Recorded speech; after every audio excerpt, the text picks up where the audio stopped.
Assalamu alaikum wa rahmatullahi wa barakatuh.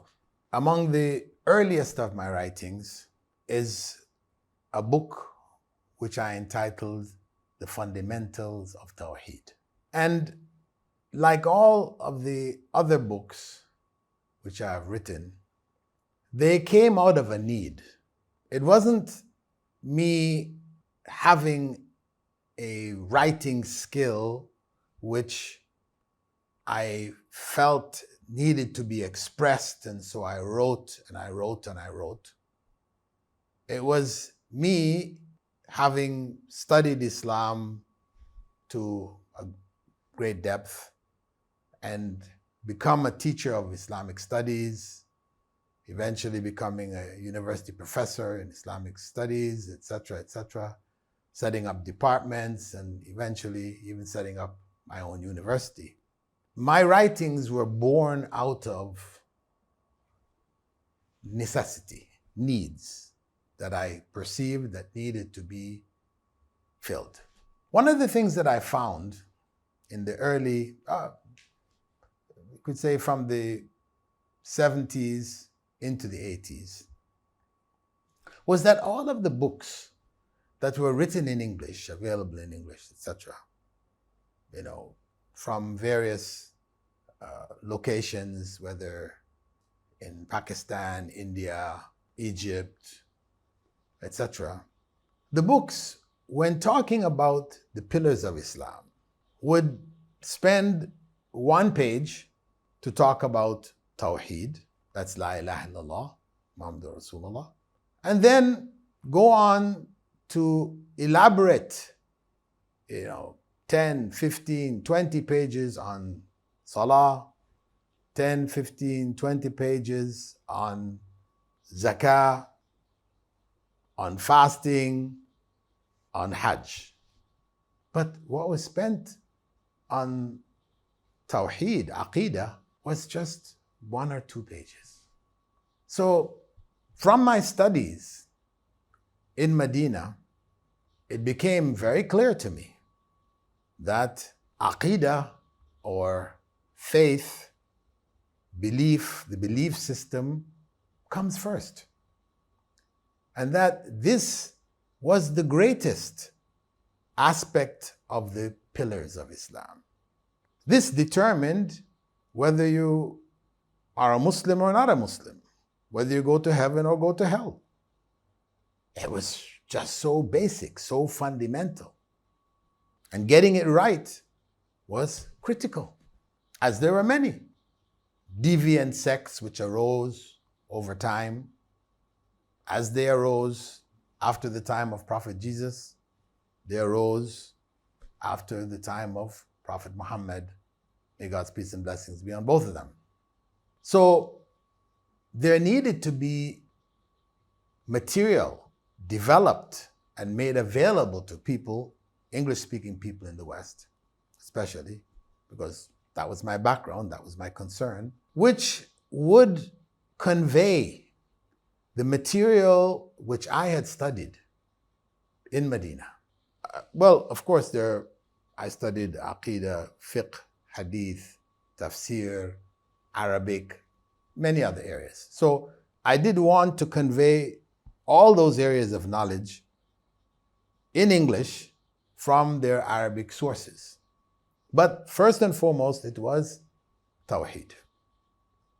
So I set about writing the fundamentals of Tawheed. This is a printing of the book done in the UK by Al-Hidayah Publishing. It was translated into Urdu and has been translated into many other languages. This is the cover that the hardback version and softback versions of it, published in Riyadh, Saudi Arabia, took. This book now focused on elucidating, sharing, clarifying the teachings regarding the most fundamental principle in Islam. That's why I called it the fundamentals of Tawheed. That is the Unitarian belief in the uniqueness, the unique oneness of God. Now, this book, I completed it in Riyadh within the first couple of years that I was there. However, when I sent it to the publishers who were at the time publishing books in English, in the UK, the US, Pakistan, etc., people didn't want to touch it. They didn't want to publish it. They had doubts about it. The publishers. I covered a number of topics which maybe a lot of them never heard of before, or never understood, or whatever.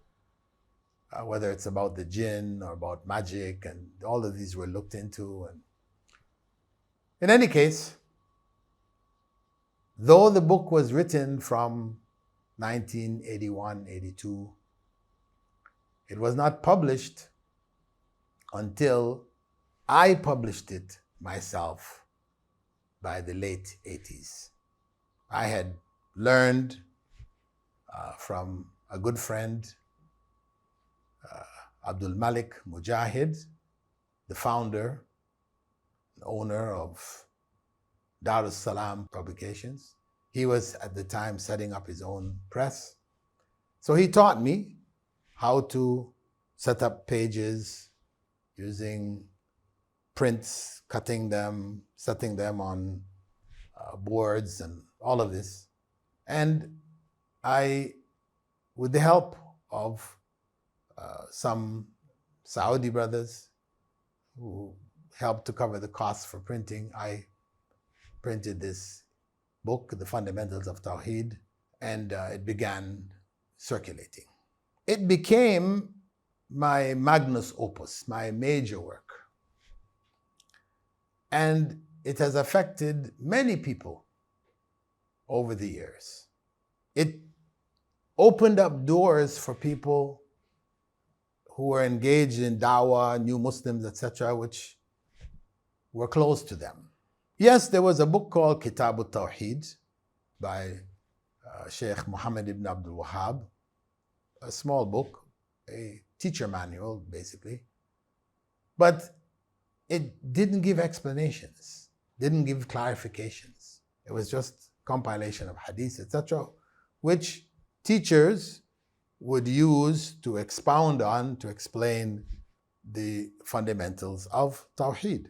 So this book was unique, and it remains among the unique books on the subject till today. Alhamdulillah, I ask Allah to accept it and reward all those who translate it, who read it, and who distribute it. Barakallahu fikum. Assalamu alaikum wa rahmatullahi wa barakatuh.